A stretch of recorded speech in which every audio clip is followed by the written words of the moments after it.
नमस्कार, मैं हूं डॉक्टर सुरभि सोलंकी और आज आपको कुछ टिप्स देने वाली हूं जिससे कि आप जल्द से जल्द प्रेग्नेंट हो सकें।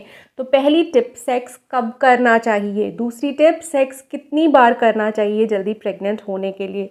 तीसरी टिप, क्या कुछ खाने या पीने से आपके जल्दी प्रेग्नेंट होने के चांसेस बढ़ जाते हैं, अगर ऐसा है तो फिर वो क्या चीज़ें हैं। तो ये 3 इंपॉर्टेंट टिप्स मैं आपके लिए लेकर आई हूँ। सबसे पहले बात कर लेते हैं कि सेक्स कब करना चाहिए। बहुत इंपॉर्टेंट है। महीने में सिर्फ एक ही दिन ऐसा होता है जब फीमेल की बॉडी में एग रिलीज़ होता है और वो सिर्फ 2 दिन तक ज़िंदा रहता है। अगर ये 2 दिन मिस हो गए तो आपकी उस महीने प्रेगनेंसी नहीं होगी। तो ये दिन कौन सा होता है जिस दिन एग रिलीज़ होता है। अगर आपकी मेंस्ट्रुअल साइकिल 30 दिन की है तो उसमें से आपको 14 माइनस करना होगा। 32 डेज़ की अगर आपकी मेंस्ट्रुअल साइकिल है, यानी कि हर 32 डेज़ पे आपके पीरियड्स आते हैं, तो आपको 32 में से 14 माइनस करना होगा। इसी तरीके से 28 डेज़ की है तो 28 में से 14 माइनस कर लीजिए, तो आपको अपना ओव्यूलेशन का संभावित डे मिलेगा, ऑब्वियसली जिस दिन आपकी मैक्सिमम प्रोबेबिलिटी होती है ओव्यूलेशन होने की। तो जैसे कि अगर 28 डेज़ की ज़्यादातर महिलाओं की साइकिल होती है तो 14 माइनस करेंगे तो 14th डे पर ओव्यूलेशन की मैक्सिमम प्रोबेबिलिटी होती है। इसकी सिग्निफिकेंस ये है कि आपको ये जो डेट है ये मिस नहीं करनी है।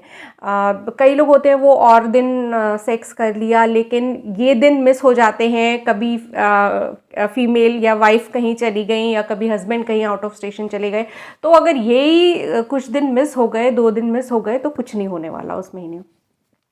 सिर्फ ये 2 दिन ही नहीं होते हैं आपके प्रेगनेंसी की संभावना वाले, इससे पहले के 4-5 दिन भी अगर आपने सेक्स किया है तो आपकी प्रेगनेंसी होगी। ऐसा इसलिए है कि जो मेल के स्पर्म्स होते हैं, यानी कि जो शुक्राणु होते हैं, वो एक बार फीमेल की बॉडी में पहुंच जाते हैं तो वो करीब 5 दिन तक जिंदा रह सकते हैं। तो माना कि जिस दिन सेक्स हुआ है उस दिन ओव्यूलेशन नहीं हुआ है, लेकिन अगर जिस दिन सेक्स हुआ है उसके 4-5 दिन के बाद भी ओव्यूलेशन होता है, यानी कि अंडा रिलीज होता है ओवरी में से, तो प्रेगनेंसी हो सकती है।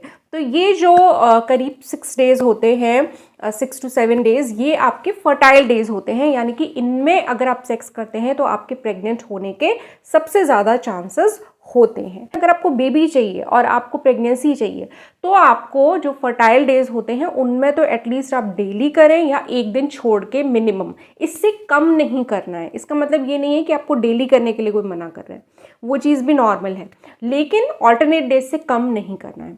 अब अगर हम प्रैक्टिकल होकर सोचें तो कई बार क्या होता है कि आप खुद जानते हैं कि पीरियड्स हर बार एकदम क्लॉक की तरह नहीं आता है, कई बार आगे पीछे हो जाती है पीरियड की डेट, यानी कि ओव्यूलेशन की डेट भी आगे पीछे हो सकती है। तो ये संभावना है कि कभी ओव्यूलेशन की डेट आगे पीछे हो जाए, और अगर आप सिर्फ फर्टाइल डेज पे डिपेंड करके रहेंगे तो हो सकता है कि आपकी ओव्यूलेशन डेट कभी मिस हो जाए, कि अगर आगे पीछे ओव्यूलेशन हुआ है तो बेटर यही है, और मैं तो एटलीस्ट यही एडवाइस करती हूँ कि अगर आपकी शादी हो गई है और आपकी नीड है या डिज़ायर है डेली सेक्स करने की, तो आपका पीरियड एक बार ओवर हो गया वाइफ का, उसके बाद से आप डेली सेक्स कर रहे हैं नेक्स्ट पीरियड स्टार्ट होने तक, तो ये मैक्सिमम चांसेस हैं आपके प्रेग्नेंट होने के, क्योंकि जिस भी दिन ओव्यूलेशन होगा उस दिन वहाँ पे स्पर्म्स अवेलेबल होंगे। डेली फ्रीक्वेंसी कई लोगों की नहीं होती है, तो आप एटलीस्ट एक दिन छोड़ के कर सकते हैं। एक दिन छोड़ के से कम रेकमेंड नहीं किया जाता है अगर आपको प्रेगनेंसी चाहिए तो बिल्कुल आप ऑल्टरनेट डेज पूरे मंथ सेक्स कर सकते हैं। हाँ, जो ये बात है कि फर्टाइल डेज की नॉलेज होना ज़रूरी है प्रेग्नेंट होने के लिए, वो इस सेंस में है कि आप उन डेज़ को मिस ना कर दें। अगर आपकी सेक्स की बिल्कुल भी फ्रीक्वेंसी ज़्यादा नहीं है तब तो आपको बहुत इंपॉर्टेंट है कि आपको अपने फर्टाइल डेज पता हो, ताकि आप उसमें रोज़ या फिर एक दिन छोड़कर सेक्स करें उन 7 दिनों में। तो अब दूसरी टिप की बात कर लेते हैं कि कितनी बार करना चाहिए सेक्स।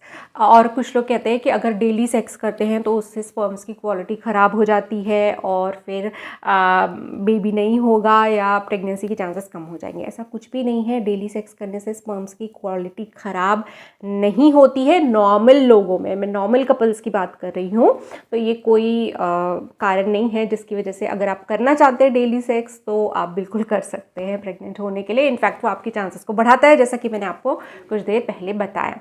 तो ठीक है, डेली ऑल्टरनेट डेज, इससे कम अगर आपकी फ्रीक्वेंसी है, यानी कि हफ्ते में 1-2 बार, तो आपकी प्रेगनेंसी के चांसेस बहुत कम बनेंगे।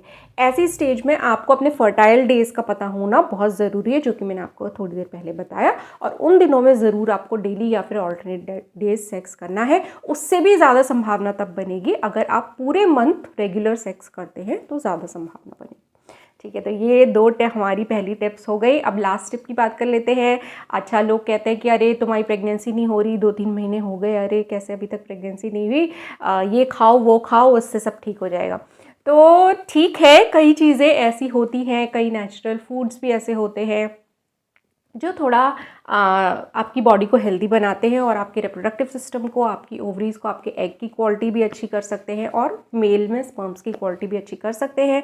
ऐसे में जो मेल्स के लिए पर्टिकुलरली जो सबसे अच्छा एक चीज़ है जो मैं आपको बताना चाहती हूँ वो है अखरोट, यानी कि वॉलनट बहुत बढ़िया होता है स्पर्म्स की क्वालिटी बढ़ाने के लिए और अच्छी करने के लिए। इवन फीमेल्स में भी ये अच्छा काम करता है। Walnut is good for health, for reproductive health also it's good. तो आप ले सकते हैं बिल्कुल, और तरीके के ड्राई फ्रूट्स भी आप ले सकते हैं।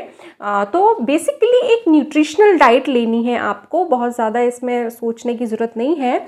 एक न्यूट्रिशियस और बैलेंस डाइट लेनी है जिसमें कि फ्रूट्स भी होने चाहिए, सीजनल फ्रूट्स जो आते हैं मार्केट में वो होने चाहिए, साथ में ग्रीन वेजिटेबल्स होनी चाहिए जो कि फॉलिक एसिड में बहुत रिच होती हैं। और अगर आप प्रेगनेंसी प्लान कर रहे हैं तो फॉलिक एसिड बहुत ज़रूरी है, क्योंकि ये बच्चे के ब्रेन के और स्पाइनल कॉर्ड के डेवलपमेंट में बहुत हेल्प करता है, जो कि शुरुआती स्टेजेस में ही हो जाता है। तो आपकी डाइट में अगर फ्रूट्स हैं, ग्रीन वेजिटेबल्स हैं, तो बिल्कुल आपको फॉलिक एसिड नेचुरल भी अपनी डाइट से मिलेगा। हालांकि कई गायनेकोलॉजिस्ट्स ये प्रेस्क्राइब करते हैं कि अगर आप प्रेगनेंसी प्लान कर रहे हैं तो आपको इवन फॉलिक एसिड की टैबलेट्स लेना भी स्टार्ट कर देना चाहिए। तो ये टिप्स थी उन लोगों के लिए जिनके साथ कोई प्रॉब्लम नहीं है, एकदम सब नॉर्मल है और वो प्रेगनेंसी के लिए ट्राई करें। अब हम दूसरा एक फैक्ट भी थोड़ा सा डिस्कस कर लेते हैं कि अगर 12 महीने हो गए हैं और आप प्रेगनेंसी कंसीव नहीं कर पा रहे हैं तो कुछ इश्यू हो सकता है। कारण हस्बैंड में भी हो सकता है और वाइफ में भी हो सकता है, दोनों की संभावना बराबर बराबर है। तो आपको कुछ टेस्ट करा लेने चाहिए। अब सबसे पहला टेस्ट जो करना चाहिए वो हस्बैंड का सीमेन एनालिसिस करना चाहिए। दूसरे टेस्ट जो फीमेल्स के वाइफ के करना चाहिए वो है उनका एक अल्ट्रासाउंड करा लेना चाहिए। बेसिक पेल्विक अल्ट्रासाउंड करा के देख लीजिए कि कोई डिजीज़ तो नहीं है, जैसे कि पीसीओडी नाम की एक बीमारी होती है जिसमें कि कई बार ओव्यूलेशन नहीं होता है। ओव्यूलेशन नहीं होगा तो प्रेगनेंसी नहीं होगी।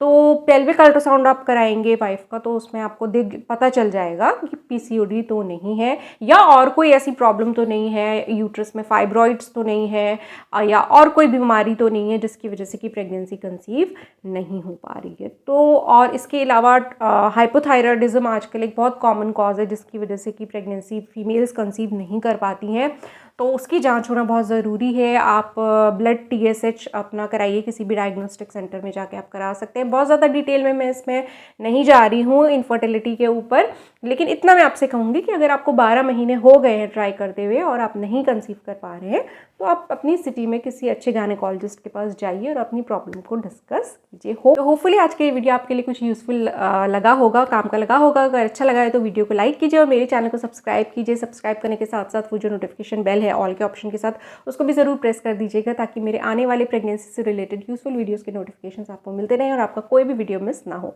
मैं मिलूंगी आपसे अपने अगले वीडियो में, तब तक के लिए अपना ख्याल रखिए।